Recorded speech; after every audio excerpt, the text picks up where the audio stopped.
turnout this morning to celebrate International Women's Day. There's loads of folks, so everybody can help themselves, but really thanks to Sarah for agreeing to give a little reflection on her career. I know she probably doesn't see herself as a role model, but she certainly is to a lot of people, not just women, but men as well. So she's going to give a little reflection. Thanks. Thanks, Michelle, and thanks for organising so much sunshine on International Women's Day. That's just brilliant, fantastic. I knew how important you were, but I didn't realise quite how influential. And what an incredible assembly of talent we have here. I mean, it is just fantastic. And Mark, thank you so much for all your efforts in chopping off so many female heads. I mean, cropping off so many female heads. That's much appreciated. But it's really a great pleasure to say a few words today, particularly in 2018, which marks the 100th anniversary of the women's right to vote in the UK. And not only to celebrate the successes and talents of the women in our institute, but the diversity of talent that's represented by everybody who works here. And thank you all for coming today to support it. But it does seem rather sad that after 100 years after women won the right to vote, or some women won the right to vote, society is really only now waking up to some of the injustices and inequalities that are confronting women in the workplace.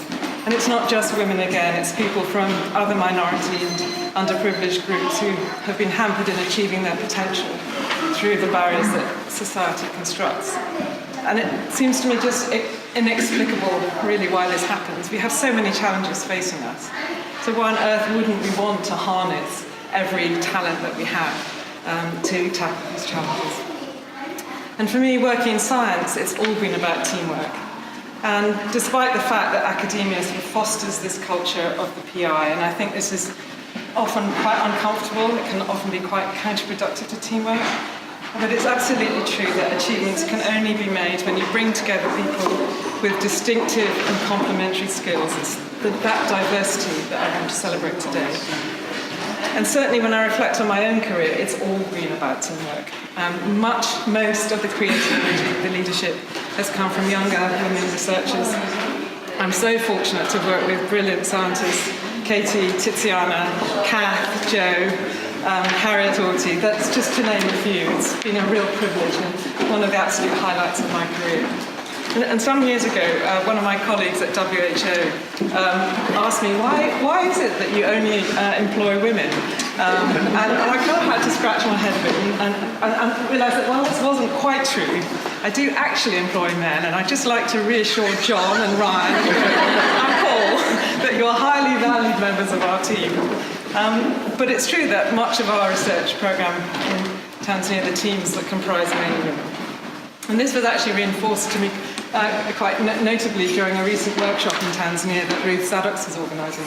And Louise Matthews was there, and she remarked to me that every single participant at that workshop, from Tanzania, from Europe, from other international institutions, every single person was female. And I think then what sort of struck me that this had really happened rather unobtrusively, without any kind of contrivance, and it's come about because I think largely the inclusive and enabling environment that we have here at the Institute. And in that I want to acknowledge the critical role of the Institute's leadership in creating this. Felicity Huntingford when I first came, and Neil Metcalf, and most recently, of course, Dan Hayden. And I think that inclusivity has been generated by putting people first, by listening to people and responding to problems, even if, and we have Neil and Dan, you perhaps aren't aware always of some of the issues that are facing women, but when you've been asked to respond and to address those problems, you've responded, and thank you very much for that. And I wanted to mention several women in the Institute who've had such an influence and impact on my own working environment here. And then I started to kind of start listing everybody, and it became so long, and I thought this was going to get really, really tedious. So I'm not going to do that, but it's not going to be comprehensive, but I did want to have a couple of mentions. And I wanted to start by thanking the women in the cleaning team here at the Institute. So every day, I come in reasonably early, every day they provide such a positive, friendly, kind environment for me to come into. It makes my life every day that little bit better. And I think when we think about impact, that is real impact, changing somebody's life every day for the better. And so we have today Michelle asking us to make a positive change to people's lives, and let's embed that into our daily and routine activity. So I want to thank Michelle, who's tireless in your activities and commitment to Athena Swan and for organising today, also with Mark. I wanted to also acknowledge contributions of Barbara Mabel. She's often sort of not put sort of forefront in the limelight, but she is just extraordinary. The energy, her efficiency, her commitment to coordinating the PGT programme. And I wanted to thank Mary Ryan as well, who's helped me in many ways. But importantly, what Mary really helped me is overcome some of my hesitations in challenging and confronting unacceptable workplace practices and behaviours. And this hesitation, I think, has arisen partly because of my educational background. My formative years were spent at a girls' boarding school. And for those who aren't familiar with that environment, it can leave its really deeply embedded sort of mark in terms of engendering a sort of need for societal approval, sort of compliance with accepted norms, being a good girl. And this can be quite hard to shed. But I think it's really critical that we do overcome any reluctance to upset the apple cart or to call out bad behaviour. Although we've clearly been making a lot of progress and the Institute is undoubtedly a great place to work, we can't afford to be complacent. There are still many institutions and environments where people don't enjoy the same benefits and the support that we have here, and they're still facing a lot of hurdles. So Michelle asked me to talk a little bit about influences in my own life and career, and I hope it's okay to start with my family, and my great-grandmother and my grandmother on the American side of my family. For those who don't know, I'm an American citizen. It's hard to, it's easy to miss that sometimes. And I think both are quite remarkable women, and their achievements have been quite a guiding force in my life. So my great-grandmother, Ada Macpherson, so I am a Scot, I really am, was born in 1852, before the American Civil War, and in this year marking 100 years of women's suffrage in the US. In the UK, I've been revisiting her work as a crusader for women's suffrage in the US, and she was in frequent communication with Susan B. Anthony, who was one of the pioneers of US suffrage. And she formed societies for the prevention of cruelty to animals and prevention of cruelty to children. She was passionate about women's education, and I really hope she would approve of the career that I've led. And her husband was murdered when she was quite young, her family was young, and she had to raise a young family alone in the southwest frontier in New Mexico, which was a wild and remote place to be, but despite that, she ensured her children received a good education. And that allowed my grandmother to go to Stanford University, where she graduated in 1900.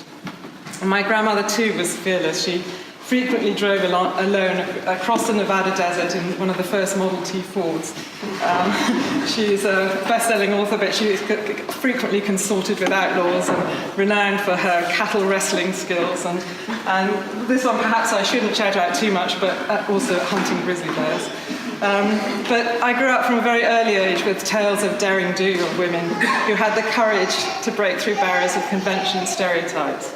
And I think, really importantly, had a lot of fun while doing it. So let's have fun breaking through these barriers when we talk about changing people's perceptions. And it's taken me quite some time to realise how empowering I think this has been for me. And so when I set out on my PhD, so this involved me going out on my own, I didn't have anybody else around me at that time, working in fairly remote parts of rural Tanzania, never really represented any kind of barrier in my mind. This is just something kind of that is done. And recognising that normal women like my great-grandmother could have societal impact through working hard on the causes that she supported has generated, I think, an innate confidence that it wasn't completely crazy for me to start advocating for the global elimination of rabies, for example. So throughout my career, I've been really lucky. By and large, I've worked with excellent, supportive colleagues and collaborators, fantastic PhD supervisors, a wonderful and wise mentor in first at the Institute of Zoology and Dame Georgina Mason. I've been very lucky also to benefit from Pat's guidance and insights over recent years. But Georgina's been an exemplary role model at a very early stage. She combined world-class research, institutional leadership, with raising a family. And I've never had the opportunity to have children, but I really stand in awe of all of you parents who've been able to achieve so much in your careers as well as bring up children. It's remarkable. And to be honest, I can recall only a few incidences in my career where I feel my gender has overtly held me back. I'm sure there have been impacts. But there are two incidents that occurred quite close together in time, just as I was graduating from Southampton, where I was studying for a degree in zoology. And the first was failing to get a job with the British Antarctic Survey, because at that time they didn't take women, they weren't accepting women into the research program in Antarctica.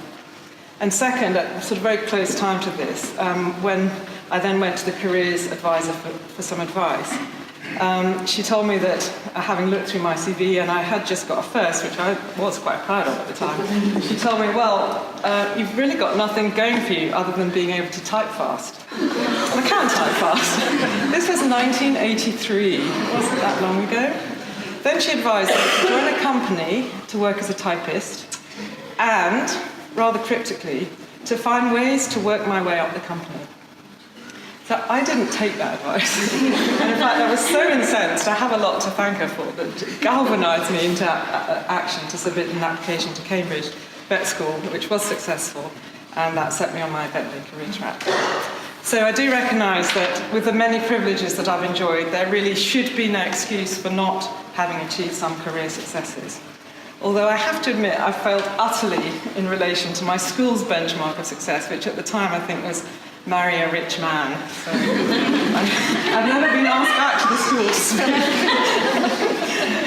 But I know not everyone is as lucky as I've been, and that's why I want to end by reinforcing earlier comments. It's exciting that this 100th anniversary of women's right to vote comes at a time when I think we all feel there's a genuine sense of change, but we can't be complacent. Many are still suffering these barriers of inequality and injustice, and we're all becoming more inclusive and more diverse, but we still have some way to go. So thank you for all of your efforts in keeping that energy going and keeping the momentum. Thanks a lot.